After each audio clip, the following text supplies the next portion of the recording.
Bonsoir à tous, j'espère que vous allez bien. Ce soir, Enquête de Meeple, une émission où on va parler, on laisse la parole aux D'accord, t'es acteurs du sûr? monde T'as fait ton ludique. choix? Aujourd'hui, nous Alors avons avec un un œuf noir, tout tu nouvel attaques. acteur dans le monde ludique, Une carte dans le blanche, sens c'est où ça? Un 3 blanc, d'accord. vous êtes un nouvel éditeur qui est en train d'éditer son premier jeu. Alors, je suis accompagné aujourd'hui pour Ok. présenter J'aime bien que Sofa les cartes soient Edition bien et leur disposées, Lou. projet Si tu Mycelium veux qui est faire, en si tu veux bien faire un effort, financement s'il te plaît. participatif Ok, dis sur donc, Ulule. il y a du jaune là. Nous avons Il y a du Hippolyte jaune, et Mathieu. du violet, du blanc. Alors, du violet, avec la Alors, carte violette, je peux première pas chose jouer. Et moi, mon autre couleur, que c'est nous allons blanc. Il y faire, en a pas. c'est Donc, je vais prendre dites-nous une deux autre mots pour couleur, savoir là, si une on vous troisième entend couleur pour la correctement et partie. si vous m'entendez bien ou non. J'hésite entre jaune et noir. Voilà. Le son est activé sur la Je vais vidéo, prendre, ça c'est bien. Hop là. Voilà, effectivement, il est c'est désactivé sur la vidéo. Merci. Il y a trop de choses, trop de choses. Ouais, désolé. Donc est-ce que le son est bon sinon? Merci. Trop de pistes son. Ah oui, ça, il y a un petit peu trop, hein. Et encore, là, je suis pas dans une. On n'est pas dans un truc physique où il y aurait un micro, une bande son, ça serait terrible. Alors bonjour à tous ceux qui viennent d'arriver. Merci pour les follow.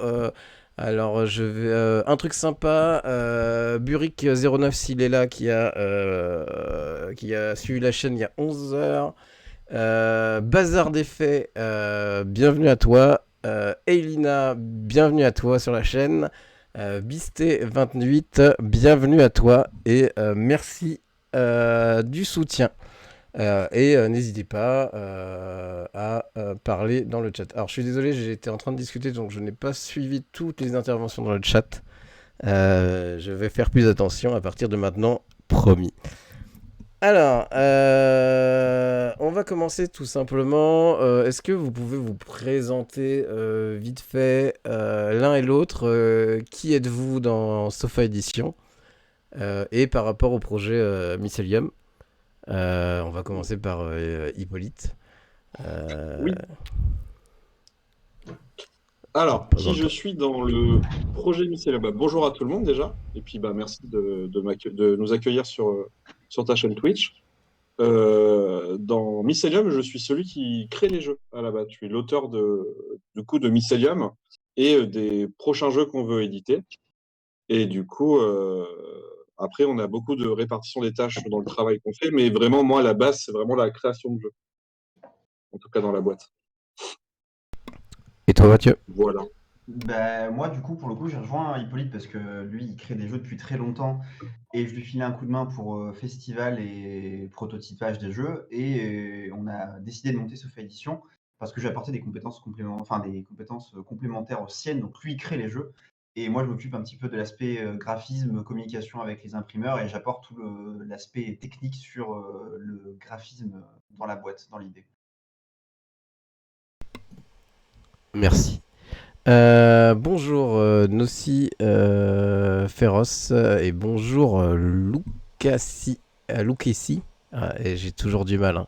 Le son des invités est un poil fort. Oui, parce que la semaine dernière, nous avons quelqu'un qui avait un micro très faible.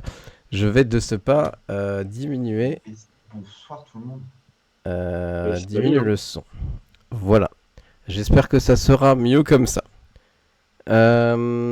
C'est à cause d'Antoine, exactement, Caillou, qui était ici la semaine dernière. Bonjour à Bjoumed. J'adore vos pseudos qui sont pour moi tout à fait imprononçables. Mais le son plus fort, pas plus bas.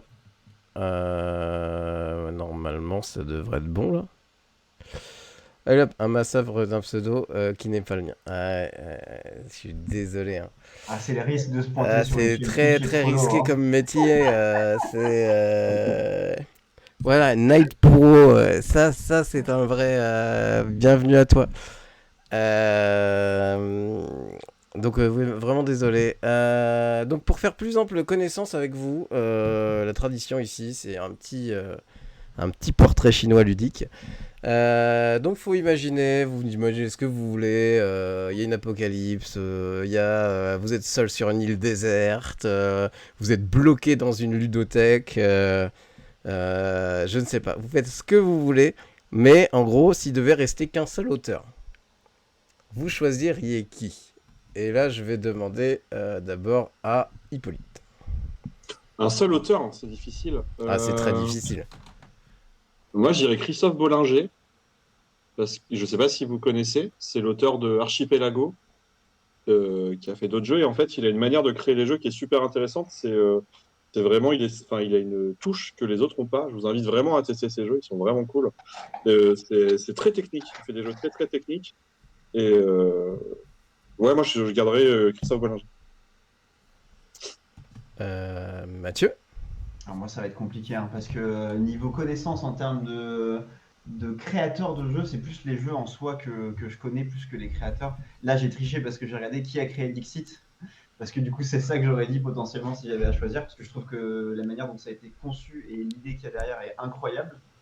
Mais après, ça dépend de ce que tu veux dire dans rester coincé dans une bibliothèque avec lui, tu vois. Ah non, ça veut dire que les autres, ils n'existent plus, ils se sont pris des météorites, je ne sais pas. tu peux en sauver qu'un seul. Ah bah, Un ça, c'est seul. Ah violent. oui, c'est violent, hein. Faut qu'il y ait un C'est choix pas un peu très bien. cornélien, sinon c'est pas drôle, quoi. Ça serait lui, je pense. Vous êtes bloqué dans une ludothèque après l'apocalypse. Je vais renommer cette session comme ça, je pense. Moi, je suis bloqué dans une bibliothèque tous les jours, mais Et là, mais tous les autres auteurs sont morts, donc du coup, tu peux plus te fournir que chez une personne, c'est tout. En dehors de ça, si on devait garder qu'un seul éditeur, est-ce que vous avez des connaissances en termes d'éditeurs, vous qui êtes nouveaux éditeurs? Après, je tiens juste à dire qu'il y a Pince Ponce qui a l'air d'être un fan ou une fan d'Hippolyte, bien sûr. Parce que, je signerai des autographes si elle veut, il n'y a pas de souci. donc un éditeur, Mathieu, vas-y, enchaîne. Ben, ça serait les Biludes, hein, du coup. Pour le coup, Une raison pour ce choix? bah, parce que Dixit, parce que tous les jeux autour de la thématique de mettre des mots sur des images et qui fonctionnent très très bien sur. Enfin, c'est un jeu, quand je l'ai découvert, je me suis dit, je veux le faire jouer à plein de personnes. Mais du coup, ça va rester sur. Le portrait chez moi, ça va être que ça. Je vais dire que Libellule, Dixit, machin. Mais visiblement, il faut mettre mon son un peu plus fort. De Mathieu. Des bonnes parties. De Mathieu, tiens déjà, alors désolé, hop, on va monter ça comme ça en trichant. Mais ouais, c'est mieux là ou pas? Est-ce que c'est mieux? Désolé pour le son. Attends, je peux régler là aussi, excuse-moi. Un peu. Ah, attends, est-ce que je peux augmenter moi sinon? Mais ouais, non, ça serait Libellule, mais parce que je kiffe leur gamme et je kiffe ce qu'ils font dans leur jeu. Après, il y a plein d'autres types de jeux que j'aime, mais celui-là, c'était vraiment mon coup de cœur qui m'a fait vraiment prendre conscience du potentiel du jeu de société. Ah, Libellule, c'est incroyable. Pareil pour toi, Hippolyte, ou un autre éditeur? Ouais, moi je prendrais Stone Myers Game. C'est ceux qu'on fait Wingspan, c'est ceux qu'on fait Sight, et je trouve qu'ils ont des jeux incroyables. Et tout est édité par Matago dernièrement. Et ouais, je pense que je garderai Stone Myers parce que c'est vraiment les derniers jeux qui m'ont marqué et où je me lasse pas du tout, quoi. C'est de la bonne cam, comme on dirait. De la bonne cam, exactement. Du bon gros jeu avec plein de pions. Et d'ailleurs, s'il devait rester qu'un seul jeu dans cette ludothèque, parce que tous les autres ont malheureusement brûlé. Merci, ça. Hippolyte, je t'en prie. Moi, c'est un peu ma Madeleine de Proust. C'est le jeu qui m'a fait aimer le jeu de société et que je trouve toujours incroyable. C'est Puerto Rico. Je sais pas si tu connais ce jeu. Et je vois le jeu, j'ai pas vraiment joué. Mais c'est un jeu allemand des années 2000. Hein. Ouais, c'est un classique et vraiment, à y avoir joué des centaines de parties, la rejouabilité est infinie. Et c'est très moche, mais c'est aussi bien. Je me dis que j'y ai jamais joué, mais ça se trouve j'y ai joué en fait, tu vois. Mais bon. Je pense que tu n'as pas joué, ça t'aurait marqué sinon. Je pense que ça m'aurait marqué. C'est vraiment incroyable. Et toi, Mathieu? Eh ben écoute, on va tenter un petit peu un trick, on va dire Dixit. Non. Ah bah écoutez, voilà, non mais pour le coup, c'est vrai que c'est gros coup de cœur sur ce jeu. Donc moi, ça serait vraiment la totale, quoi, les maisons d'édition, la personne qui l'a créé et le jeu. Mais non, je trouve ce jeu incroyable. Enfin, on pourra y venir, mais fantastique, Dixit. Si on enchaîne là-dessus, est-ce que s'il devait rester qu'une seule mécanique dans ce monde apocalyptique, laquelle choisirais-tu, Mathieu? Oh la vache, c'est super dur. Mais Ouais. C'est facile. non, la pause d'ouvrier? Toi, ça serait la pause d'ouvrier, c'est sûr. Non, ça serait le deck building. Moi. Ouais, Ah, c'est Tellement classique. faire de choses avec. Bah, j'avoue que moi, ça serait compliqué à dire parce que pour le coup, j'adore les mécaniques sur Dixit, mais les mécaniques en coopération, je trouve cool, mais je ne saurais pas dire exactement quelle mécanique à garder en particulier. C'est super dur en fait. C'est super dur. Faire un choix, Mathieu. Faut faire un choix, mon Bah, ami. Prends bah des ouais, risques. mais. On te Bah non, mais jugera, c'est la- sache-le. Alors, je vais garder la mécanique de Dixit où on prend une image et on doit tirer à terre.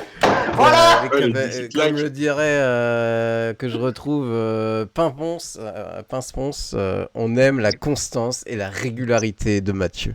Bah, joueur aigu, hein. Moi, je ne peux faire que ça, je suis désolé. Hein. Bah, c'est déjà pas mal. Est-ce que, et là tu auras un peu plus de mal à dire Dixit, une thématique? Thématique, Ouais. je pense les thématiques à la Living Forest, je trouve ça incroyable.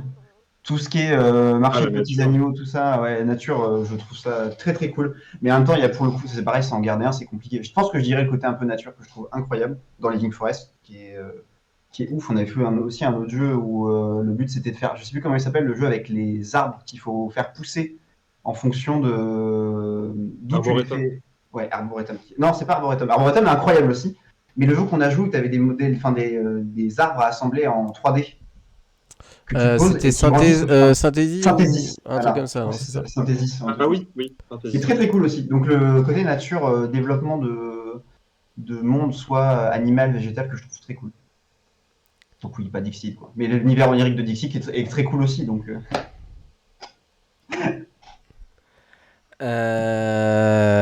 Il me perturbe à parler de tes cheveux roses dans le chat. Salut, là actuellement ils sont très sombres parce qu'il fait nuit. On le voit ici. pas. Je l'ai vu ce midi, c'est bien rose. C'est très très. C'est bien rose, hein. C'est très très rose. Pour te dire, quand je t'ai vu, j'ai fait. Il avait les cheveux rouges la dernière fois que je. Ouais, mais si vous voulez, ça se voit. Non, Mm. ça se voit pas du tout. Non, c'est débile. Voilà. Hop là. Ça se voit encore moins. Hop là, les meilleurs cheveux du board game. Bah, si vous voulez les Calais, voir, allez le bien voir sûr. en festival. Hein. Ouais, je suis à Ludinor la semaine prochaine, le week-end prochain si vous voulez. Même si On c'est n'est du pas tout encore sujet. arrivé sur le.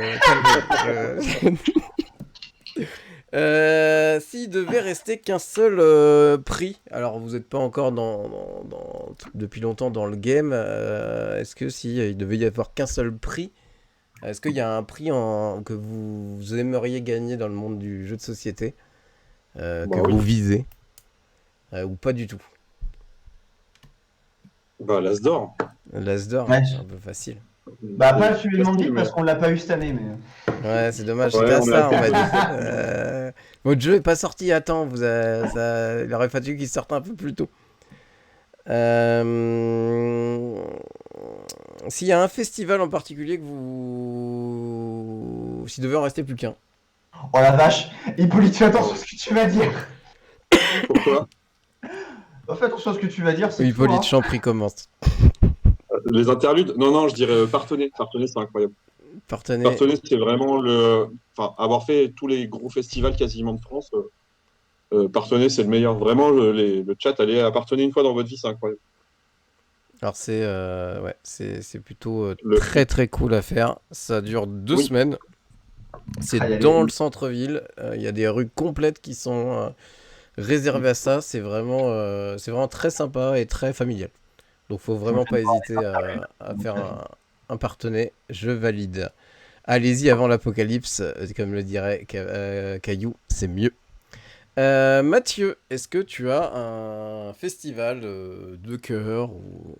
Bah, j'avoue que moi j'ai pas fait les gros festivals qui ont une petite plus-value en termes de forme. Donc Partenay, pour le coup, j'imagine que ça va être une dinguerie. Ça Normalement, peut être un festival que tu as envie de mettre en avant parce que tu vas passer un bon moment dessus. Hein. bah, tous les festivals de Caen sont incroyables. Pour le coup, ça c'est pareil. Décider qui est le mieux. Même Flair, celui qu'on a fait à Flair, était incroyable. Enfin, juste aller aux festivals locaux, il y a des trucs de ouf. Il n'y a pas forcément nécessairement besoin d'aller loin pour découvrir des choses incroyables. Voilà, ça Après, sera on a un gros passif avec le festival de Mondeville, mais on pourra en parler plus tard. Ouais. Pour le coup. Est-ce que vous avez un illustrateur? S'il en devait en rester qu'un, vous pouvez le sauver. Vous sauvez qui? Vas-y, Goula. Putain, c'est dur. Donc Mathieu. Ah bah, c'est notre illustratrice, bien sûr. On va la sauver quand même. Sinon, après, on n'a plus d'illustration de champignons, ça serait quand même dommage. Non, pour le coup, moi, si je devais. Je sais plus comment s'appelle l'illustratrice dont tu m'avais parlé pour Dixit, mais ce serait celle-là. Hein. Marie Cardois. C'est Marie Cardois. Mais quel homme, quel puits de science, c'est incroyable. Le Ouais, backup est nécessaire. Pour moi, ça serait Dutré aussi. Je le vois passer dans le chat. J'aime bien ce qu'il fait. Ouais, Dutré ou Nayad. Nayad est bien. On voit beaucoup Oui, moins Nayad. dernièrement. Mais Nayad, il y a une grosse période des jeux de Nayad qui était vraiment incroyable. Il y avait une patte Season, dingue. voilà quoi. Et comme il, Ah ouais. comme il Tous le les dit jeux lui-même, vidéo, plus jamais il fera un jeu comme ça. Oui, c'était une folie. Hein. Ah, oui. Dead of Winter. Il y a dans le chat Bazar des Faits qui parle de Fernanda Suarez qui a illustré Dead of Winter. Je trouve que ce jeu est incroyable pour le coup. L'illustration de Dead of Winter, je crois que j'ai même pas joué, mais je trouve qu'il a une gueule ce jeu. Très très cool. Bon, on a dessiné des zombies, c'est bon. Le crevage, Et on va se calmer. Hein. Ouais, je fais pareil. Non, je fais pas du tout pareil. Oui, j'avoue, c'est moi, Augustin de mes aventures. Ah bah bonjour Augustin, je ne t'avais point reconnu. Bah, c'est bien d'aimer Dead of Winter, c'est sympa. Donc voilà, donc on l'a bien compris parce que vous en avez parlé. Vous êtes normand. Oui, j'en ai fini de votre torture, ne vous inquiétez pas. Vous êtes normand, vous aimez la Normandie, donc voilà, donc un peu de chauvinisme. Moi, j'aime bien pouvoir inviter des gens un peu du même coin que moi. Donc, je vous ai rencontré en festival. On va parler d'un jeu que j'ai testé en 2019, d'après mes souvenirs, la première fois. Donc, ça fait un moment. Et qui a bien évolué. Donc, on va parler dans l'ordre. On va commencer par parler un peu du lore de ce petit projet qui est Mycelium. Ça va parler de champignons. Oui. Qui c'est qui va se coller à cette tâche On va repartir. Je pense que je vais pouvoir m'y coller. Hein. Après, on va pas faire la totale avec tout le background de tous les personnages, de tous les peuples. Mais alors. On a choisi. Dans l'ensemble, quel est le fluff Le plot du jeu est très très simple. Pour le coup, on a depuis la création de l'univers de Mycelium, donc le royaume d'Hurlemouth, au centre de cet univers-là se place un énorme arbre d'où commence à émerger du mycélium, qui est la ressource nécessaire au développement des peuples de champignons qui vont prendre place dans Mycelium. Et cette ressource va permettre à plusieurs peuples de naître en fonction de l'endroit où ils vont apparaître dans le monde. Les plus proches, les premiers à avoir vu le monde, c'est l'Alliance des Mycéliens, donc les champignons blancs, qui sont très proches de la nature, et plus on s'éloigne, plus on va avoir des peuples qui sont un peu éloignés du mycélium et qui vont, contrairement aux blancs qui vivent en harmonie avec le mycélium, qui vont exploiter le mycélium à contrario, notamment les rouges, qui vont l'utiliser pour faire des armes, pour faire des équipements, pour construire des villes, et qui vont l'exploiter pour s'étendre à travers le monde. Et depuis peu, dans l'univers de Mycelium, cette ressource commence à être manquante pour beaucoup de peuples, notamment l'ordre du récif, donc le peuple bleu, qui va devoir sortir de l'endroit où ils vivent, donc dans les points d'eau, pour aller chercher du mycélium en surface. Et on va commencer à avoir des guerres entre chaque peuple qui vont vouloir récupérer cette ressource. Et en plus de ça, venant de l'arbre, une autre menace guette les champignons, à savoir vous, si vous allez vouloir l'affronter dans le jeu, car il s'agit de la menace du mode solo. Mais voilà, donc c'est l'histoire de Mycelium, c'est des guerres entre chaque peuple de champignons qui convoitent le mycélium, soit pour le protéger, soit pour s'accaparer complètement cette ressource-là. Et chaque peuple a un peu son énergie, un peu sa thématique. Mais ça, on y reviendra dans les semaines qui viennent sur le Ulule. Vous verrez, ça va venir aussi. Il y a Elina qui nous dit que les champipouettes violets sont ses prefs. C'est ceux qui sont devenus complètement fous, c'est ça? Exactement. Parce qu'ils se font des sorts avec le mycélium. Dans l'univers, l'Alliance des Mycéliens, donc les champignons blancs, en voyant que, certains des champignons blancs, en voyant que d'autres personnes, d'autres champignons commençaient à exploiter le mycélium, pas pour vivre avec en harmonie, mais pour faire des choses qui n'étaient pas spécialement cool, notamment des armes, pour essayer de conquérir un petit peu et de dominer certains endroits. Certains des champignons blancs ont décidé que c'était pas une bonne chose et qu'il fallait potentiellement faire comme eux et commencer à exploiter le mycélium pour se défendre.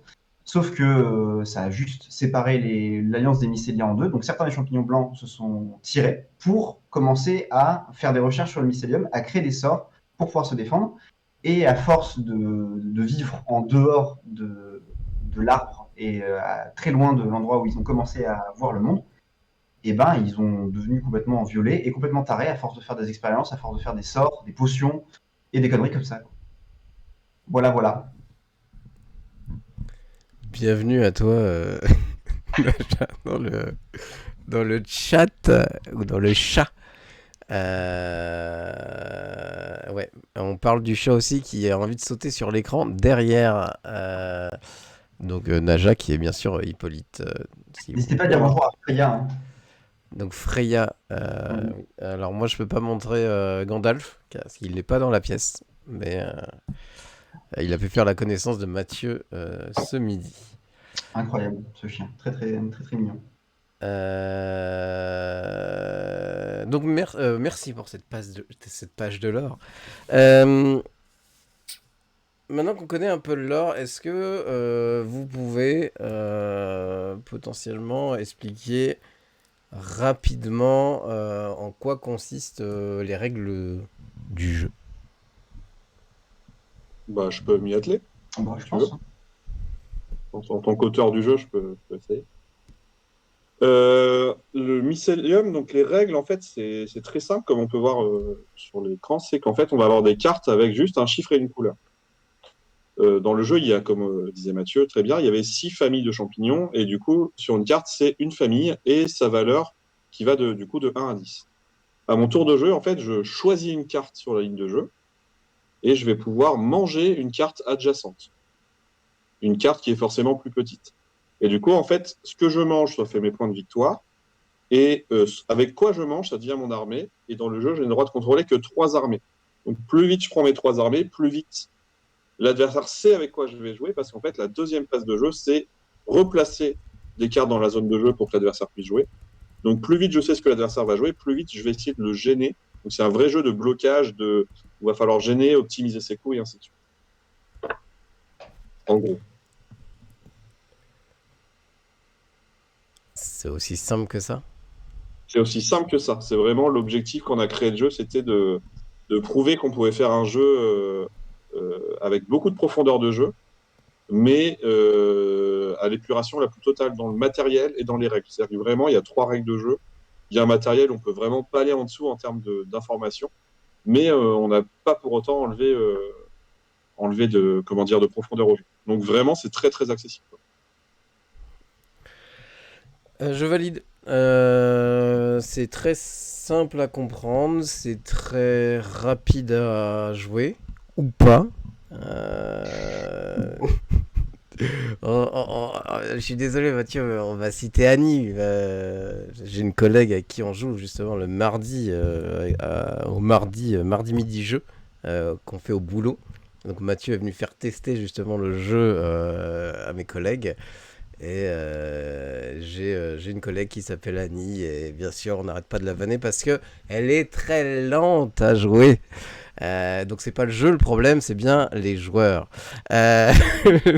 Le jeu je joue vraiment rapidement. Donc là t'as parlé du jeu 1 contre 1. Oui. Il y a plusieurs modes de jeu. En fait, on peut jouer de 1 à 4 joueurs. Donc c'est-à-dire que en solo, du coup là c'est vraiment un vrai casse-tête. En fait, tu vas devoir affronter la menace. Et du coup, dans ce mode-là, c'est vraiment c'est à 4 niveaux de difficulté, tu dois réussir à la battre, ce qui est vraiment pas évident. Donc ça, c'est vraiment, tu as la variante solo, et après tu peux jouer à 2, 3, 4 joueurs, ou en fait la subtilité à 4 joueurs, c'est que c'est en équipe en 2 contre 2. Ça apporte vraiment des... Alors je connais ma propre réponse, mais j'attends la tienne. Vas-y. Qu'est-ce que ça change dans la, on va dire dans la sensation de jeu de jouer à 1, 2 ou 4? Alors, je peux parler un peu de comment j'ai créé le jeu, si tu veux, comme ça on va voir les logiques de Je qu'est-ce t'en qui prie, est arrivé vas-y. derrière. Quand j'ai créé le jeu, on pourra revenir même sur la genèse, mais en gros c'était un jeu solo, c'est-à-dire que je jouais tout seul sur le jeu, et du coup c'était vraiment pensé comme un jeu solo. Donc c'est-à-dire que vraiment les mécaniques et tout étaient faites pour. Donc moi je voulais aussi faire un espèce de casse-tête, je trouve qu'il n'y en avait pas beaucoup comme jeu. Donc voilà, vraiment le jeu solo a vraiment son intérêt et une place forte du jeu. C'est pas juste un mode créé à côté en plus, c'est vraiment à la base le corps du jeu. Et en testant à deux, ça marchait très très bien pour le coup. Donc moi je suis resté vraiment au début sur des jeux à 1 et 2. Et, euh, et du coup on a voulu, donc à 2 c'est vraiment un jeu de cerveau contre cerveau. C'est-à-dire que là, où le A1 ça va être vraiment de l'optimisation de placement pour essayer de m'arranger, là c'est vraiment je dois gêner l'adversaire, je dois faire en sorte qu'il doit faire les moins bons coups possibles. Donc, même si c'est les mêmes règles, tu n'as pas du tout le même ressenti de jeu. Je sais pas si tu as le ressenti comme ça, mais, euh, mais du coup, vraiment, tu as cette sensation Moi, différente. je l'ai testé qu'à 2. Par contre, j'ai pu observer tout à l'heure le solo. Alors, c'était un peu particulier. J'ai laissé jouer mes collègues, donc ils jouaient à 4. Donc, ils ont fait des parties en 1 contre 1. Ils ont fait une Mmh. partie à 4 qui était pas du tout le. T'as vraiment le côté. Quand t'es à 2, t'as le côté un peu réflexion, brise-crâne de comment j'arrive à gagner face à l'autre. Oui, Quand t'es à 4, ça devenait, en tout cas avec mes collègues, c'est devenu assez plutôt très discussion. Qu'est-ce qu'on fait? C'était presque un jeu de communication plus qu'autre chose. exactement. Et ben, Euh, c'est ce qu'on voulait en fait, pour le coup. et après, ils ont fait un mode solo, mais à 4. C'est-à-dire que Ouais, là, ils jouaient à 4 à faire le mode solo et ils ont bien ils perdu. n'étaient pas d'accord. Ils n'étaient pas d'accord sur le coup. Alors, c'est pas qu'ils étaient pas d'accord, c'est qu'ils ont peut-être pas eu beaucoup de chance non plus. Mais ils ont réussi à aller jusqu'à la dernière carte à poser, je crois, mais ils ont Mmh. vraiment Ils sont pas morts. perdu en termes de points. Parce qu'ils prenaient que des petites cartes et l'autre il prenait des 10 ou des 9 à tous les tours, c'était juste pas possible Ouais. de lui résister. Mais j'ai pu au moins voir la sensation de jeu et tout, et c'est intéressant parce que j'avais vraiment la vision de joueur Oui.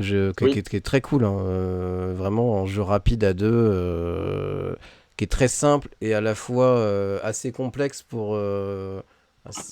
C'est du jeu stratégie. On va pas. Alors, on le ressent pas comme ça, mais c'est presque du tactique, quoi. Tu vois, c'est très. Mmh. Je fais Ah oui, ça c'est pour le tactique, ouais. bloquer, je fais ça pour scorer, tu sais. Mmh. Donc c'est assez intéressant. Donc ça veut dire que c'est très simple, mais tu as une deuxième lecture à force de jouer qui peut presque en fait, qui je pense même pas presque, qui peut faire de ce jeu un jeu compétitif en fait. Ouais, complètement. Moi j'avais surtout cette vision-là, et puis de voir les autres jouer à 4, c'est vraiment c'est cool. C'est un autre jeu, et puis à 1, en solo, c'est encore un autre jeu, quoi. Donc c'est presque 3 jeux en Mais, un. ouais. Mais on a les mêmes règles de jeu, en fait. C'est-à-dire Ah oui, que oui, mon objectif, c'était vraiment de me dire, on peut étendre le nombre de joueurs, garder les mêmes règles, mais avoir des sensations différentes. C'est-à-dire que le 4, je voulais absolument qu'il y ait cet aspect coopératif. J'ai mis du temps à trouver la solution, mais je voulais vraiment garder cet aspect coop sans changer les règles de jeu. Donc, du Mm. coup, la solution, si jamais un jour le chat vous jouez à 4, c'est en équipe, c'est mon score est le plus petit et le plus petit score de l'un des deux joueurs. Ce qui fait qu'en fait, ça force à communiquer et tout ça en gardant les mêmes règles de jeu. Et ça, pour le coup, avec Mathieu, on est très fiers d'avoir gardé cette essence des règles simples qui sont la base du jeu et vraiment les ressentis différents, quoi. Ça, Donc, enfin, en tout cas, on est super contents, quoi. ouais, non, et si, bon, je vais revenir dessus. J'en parlais avec Mathieu ce midi. Je trouve que c'est un jeu qui se vend très bien quand il joue, mais il faut y jouer. C'est-à-dire que. Alors, je ne mets pas en cause les. Je veux dire, les cartes sont uniques. Il y a un travail sur chaque carte avec un truc différent. Je ne mets pas en cause l'aspect du jeu. Je dis juste que ça reste un jeu de cartes avec des numéros. C'est pas le truc Oui, le plus vendeur à la première approche, malheureusement. Et il fonctionne super bien. Je trouve qu'il fonctionne super bien quand on le teste. Et je pense que d'ailleurs, vous avez pas mal de retours dans ce sens-là, au niveau des différents tests que vous avez pu faire. Vous avez beaucoup testé en festival, je suppose. D'ailleurs, c'est là où je vous ai connu, dès 2019, donc je pense que tu as eu pas mal de tests depuis. Les retours généraux du jeu, c'est quoi? Alors, les retours, donc le jeu, en fait, il a quasiment 10 ans depuis qu'il est créé. Donc les retours, à la base, c'était avec mes potes. Ça a été beaucoup moi qui travaille en centre de loisirs, ça a été beaucoup en centre de loisirs. Donc en fait, c'est un jeu qui a été créé avec des enfants à la base. Et après, il est venu en festival. Et à chaque fois, en fait, l'équilibre du jeu, je l'ai trouvé très très vite. Donc à chaque fois, j'ai eu toujours des très très bons retours et toujours cet effet de attends, tu me fais un jeu avec des chiffres et des couleurs, ça ne donne pas envie, comme tu disais à la base. Et l'effet waouh waouh, en fait, il y a de la réflexion, il y a des choses à faire et j'y retourne, quoi. Donc, comme tu dis, les gens, ils prennent goût vraiment au jeu avec les mécaniques. Je pense vraiment que c'est le point fort de notre jeu là-dessus. Donc, non, on a toujours eu des bons retours et les règles ont quasiment jamais changé.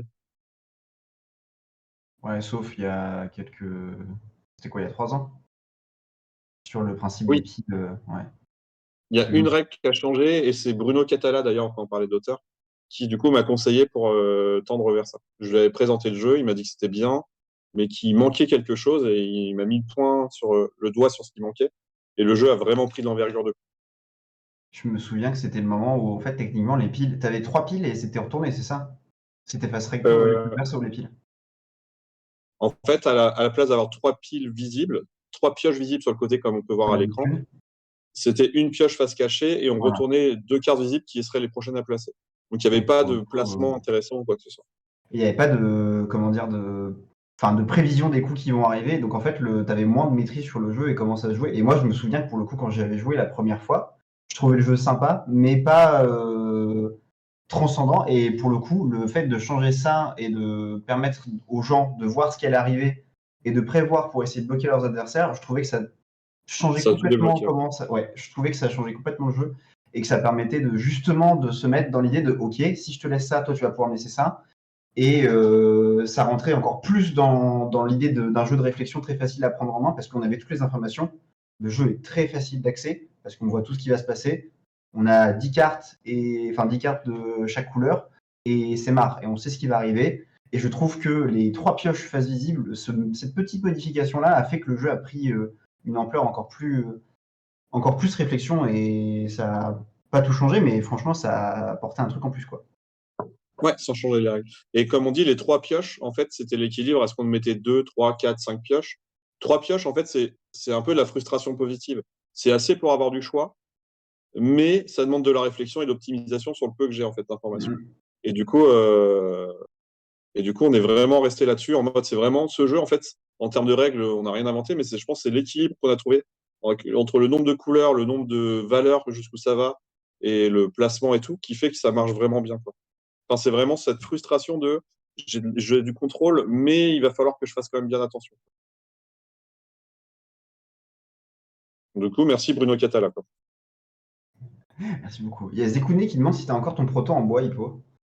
Oui, il est là. Je dois le retrouver dans une de mes étagères de jeu là. Et Il c'est doit vrai être que pour le encore. coup, ça, on a eu ce retour-là d'adultes qui ont joué au jeu par le passé et c'était intéressant pour revenir à ce que tu disais par rapport à il faut que les gens jouent pour apprécier le jeu. On a fait le choix d'avoir quelque chose de très coloré déjà pour attirer les gens parce que mine de rien, ça attire quand même les personnes qui vont vouloir jouer au jeu. Et l'idée, c'était potentiellement que tout le monde puisse y jouer et que le jeu soit tout public parce que enfin, le jeu est simple à utiliser en fait. On ne voulait pas que ça devienne un jeu de réflexion adulte où on sortait un petit peu les enfants et les familles du processus. Et donc, on a décidé de ne pas partir sur quelque chose d'épuré comme était le prototype en bois, qui était incroyable, hein, pour le coup, je ne le passe en question. Et on a eu des retours de personnes qui ont joué qui nous ont dit que le prototype en bois était incroyable et qu'ils aimaient bien le côté épuré, mais je trouve qu'il manquait ce côté attirant pour les enfants et pour les familles, en fait, qui pouvaient Mmh. potentiellement pas ressortir avec le jeu en bois. Donc voilà. Ah, on t'entend plus? Allô? On n'entend plus Rosalie. Non, j'ai désactivé mon micro. Ah oui, j'ai oublié de le préciser. Il y a quelque chose sur ma chaîne qui s'appelle les Rosalouses. C'est des problèmes techniques qui peuvent arriver à n'importe quel moment. Vous en êtes actuellement témoin. En fait, on a fait le tour de la Voilà. chaîne. Oui, je voulais dire moi, la première fois que j'ai découvert le jeu, c'était justement sur le proto en bois, qui était. Donc j'avais surtout vu la mécanique, il n'y avait pas encore de lore ni rien. C'était déjà très. Je trouvais que c'était déjà très intéressant. Ça m'a choqué de le voir en carte récemment parce que je l'ai redécouvert récemment. Donc c'est sympa. La chance d'avoir Bruno Catala qui qui te fasse des conseils, c'est quand même. C'est incroyable. Ça fait plaisir. Donc, ça veut dire que ton jeu est indirectement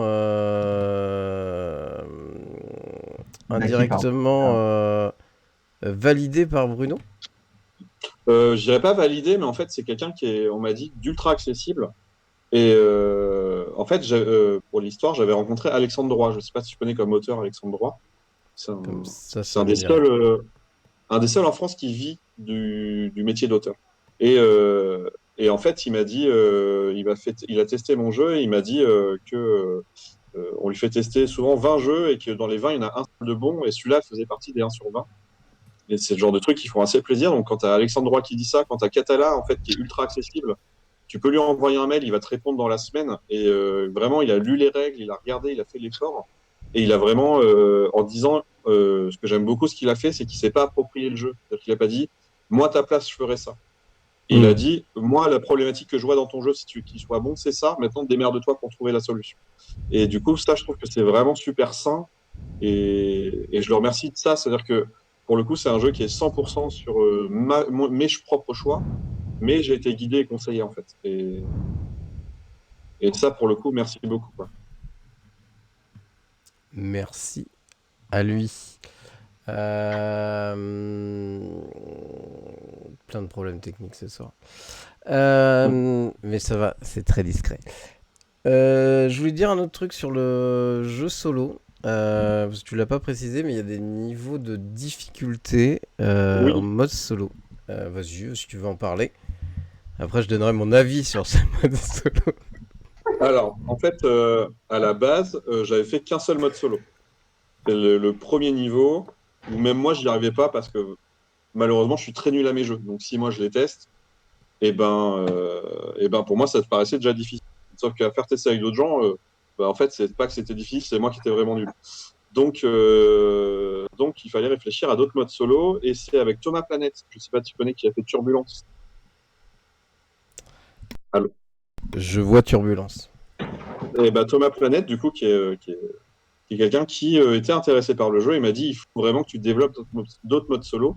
Et je me suis dit qu'est-ce que je peux faire ? Et en fait, il m'avait fait un petit pion de ptérodactyle à la Thomas Planète, qui sont des pions incroyables. Et je me suis dit comment je m'en sers ? Parce que j'avais un outil en plus. Comment je m'en sers ? Comment est-ce qu'on peut essayer de l'affronter dans le jeu ?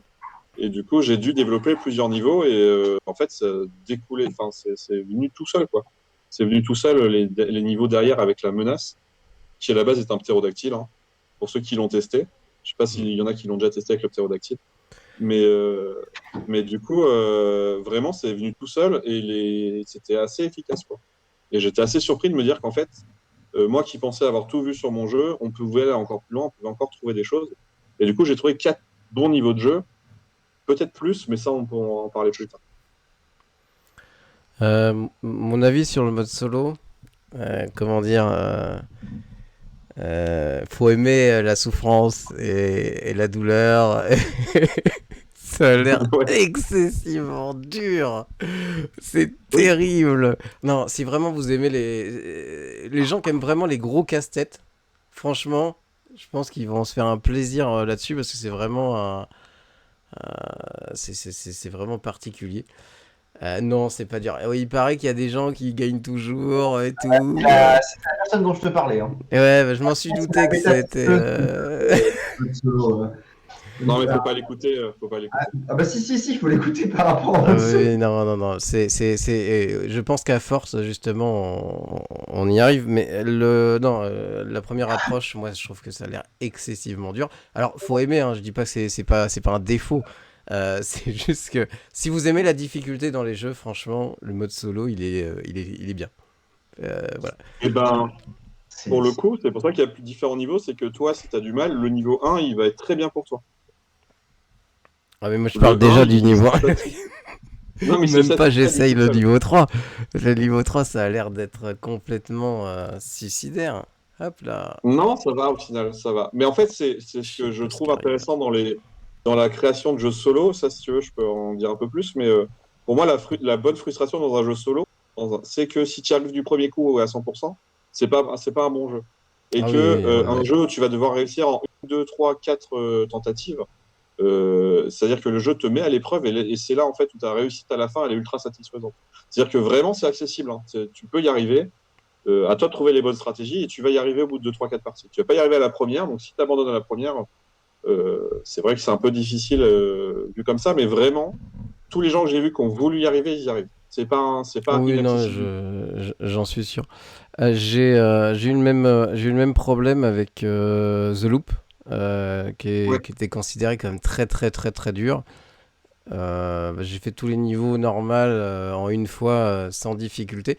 Donc j'ai eu une grosse frustration parce que je m'attendais à un truc difficile. Bon, c'est aussi les réseaux, tout ça. Voilà, j'ai eu une surattente sur Ouais. le jeu qui était un peu dommage. Mais je suis assez d'accord sur le si tu y arrives trop facilement, c'est pas intéressant. Donc faut Bah, qu'il tu y ait un t'ennuies en minimum fait. de... C'est ça. Est-ce qu'on peut parler un peu de tout ce qui est graphisme et on reviendra sur toute l'évolution de la genèse à maintenant si tu as des choses intéressantes à nous dire dessus parce que faut dire hein, il y a des petits champignons tout choupis moi j'aime bien en fait. Je trouve ça mignon. D'ailleurs, point important, tu en parlais tout à l'heure, Mathieu, sur le côté, vous avez fait la décision d'aller sur un truc un peu plus familial, Ouais. via le Ouais. graphisme et tout. C'est plutôt une bonne chose parce que je l'ai fait tester, on l'a fait tester ce midi. Et ce midi, dans les joueurs, il y avait deux joueurs qui jouent en famille avec leurs enfants. Ça tombait pile poil dans leur c'est bien avec les enfants, la thématique elle passe nickel parce que c'est choupinou, tu vois, et c'est limite ce qui a presque conclu le fait qu'ils vont sûrement prendre le jeu.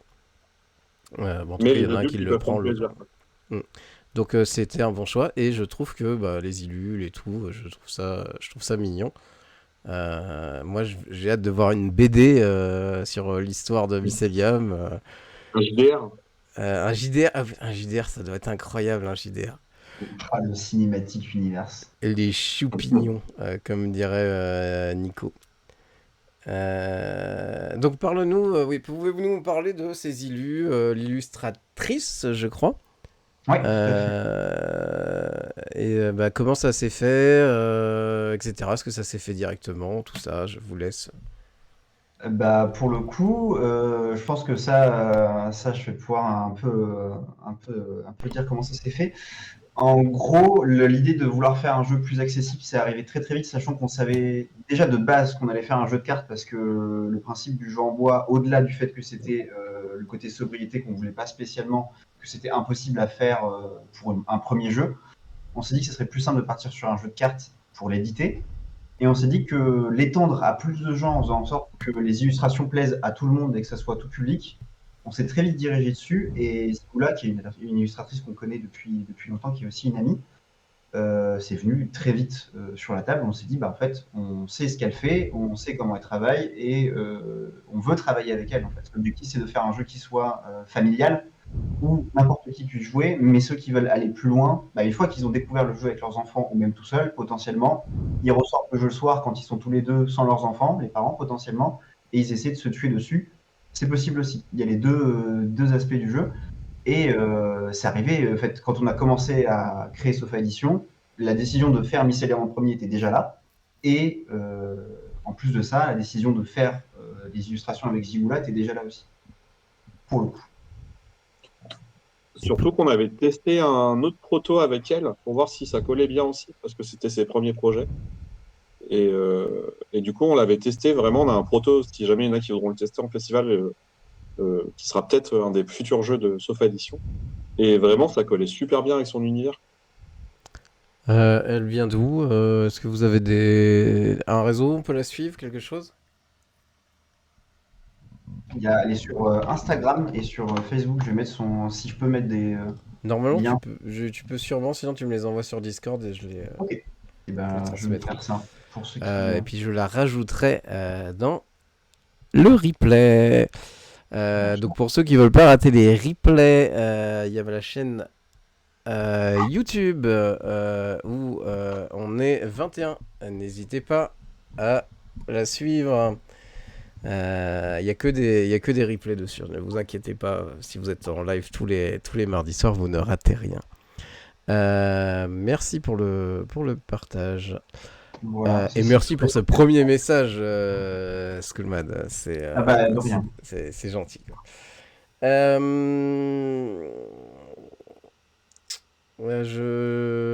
Oui, l'évolution du jeu depuis sa genèse à maintenant, c'est quoi les grosses étapes? Ça, je pense que tu vas être plus à même de dire la genèse parce que j'étais. Tu n'étais pas né, Mathieu. Déjà, il y a la création du jeu, si tu veux. C'est une anecdote qui est assez drôle. Je peux te la raconter si tu veux. Oui, je veux. En gros, je suis directeur dans le centre de loisirs. Je fais ce qu'on appelle un camp. Donc, je pars une semaine et je passe mon BFD, donc diplôme pour devenir directeur, pour ceux qui ne savent pas. Directeur de centre de loisirs. Et du coup, il faut savoir que le week-end entre mes 2 semaines, on fait une soirée avec les animateurs et un animateur me pète la jambe. Voilà. Pas cool. Pour dire un peu la violence. Donc, je suis dans le plâtre pendant 3 semaines, un mois. Du coup, j'ai pas eu mon diplôme, hein, pour ceux qui veulent le savoir.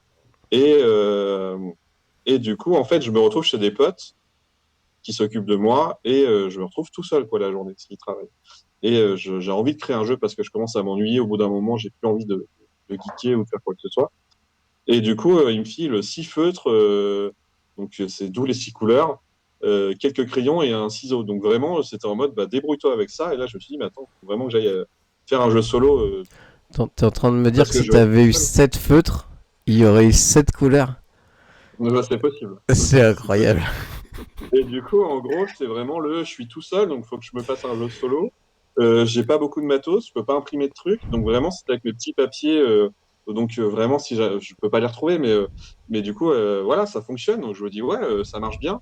Après donc je les teste toute la journée tout seul parce que je peux pas bouger, et quand mon pote revient le soir, c'est là où après plus tard je fais vas-y on essaye à 2 et ça marche, et je fais bon c'est bizarre, c'est étonnant de créer un jeu aussi rapidement, que ça marche aussi bien. Normalement ça se passe pas comme ça.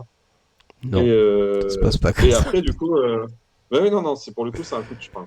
Je sais pas si c'est de la chance ou parce que j'avais quand même la jambe pétée et j'ai pas eu mon diplôme. Mais l'avenir nous le dira, mais bon, j'espère pour toi que c'était un malheur pour un bonheur, quoi. Et du coup, après, ça a été beaucoup de tests avec mes potes et comme je te disais, avec les enfants au centre de loisirs. Et c'est comme ça qu'est né le jeu, en fait. Et après, il a un peu pris la poussière. Je l'ai sorti après parce qu'avec Mathieu, on commençait un peu à sortir le jeu et j'avais commencé à le tester en festival, chose que j'avais jamais fait avant, je n'osais pas. Je pense que je faisais ça pour me faire plaisir, je faisais pas ça pour avoir des démarches plus longues. Et du coup, avec Mathieu, après, on a commencé à développer le jeu et c'est là où vraiment c'est venu là-dessus. On peut retrouver des vieilles vidéos de Mathieu et moi qui expliquons le jeu il y a 4 ans, 4-5 ans. Je ne l'ai pas envoyé celle-là. Dommage. Et vraiment, si vous voulez le voir avant en mode en bois ou en papier, enfin, vraiment c'est du papier découpé par des enfants avec un truc au marqueur dessus. On montrait vraiment qu'on était là-dedans à l'époque. Et non, le jeu a jamais bougé depuis. Ce qui a été rajouté, c'était après les variantes solo et tout, parce qu'on m'a demandé de le faire et parce que le jeu plaisait. Mais en soi, voilà l'histoire du jeu, quoi. Elle est assez rigolote pour le coup, je trouve. C'est peu commun. J'espère que toutes tes idées seront aussi bonnes et Comme ça, Et tu aussi pourras rare sortir plein de jeux. préparé. Mais non, non, franchement, c'est assez impressionnant avec la vieille déco de mon appart en fond, les vidéos. Ouais, parce qu'on a tourné chez Alcet les vidéos de présentation du jeu, parce qu'à l'époque, on pourra peut-être y revenir, mais tu devais potentiellement avoir un contact pour être édité. Oui, je le faisais pour me faire éditer. Et ça fait 4 ans, bientôt. Oui. On ne citera pas de nom, je suppose, c'est ça?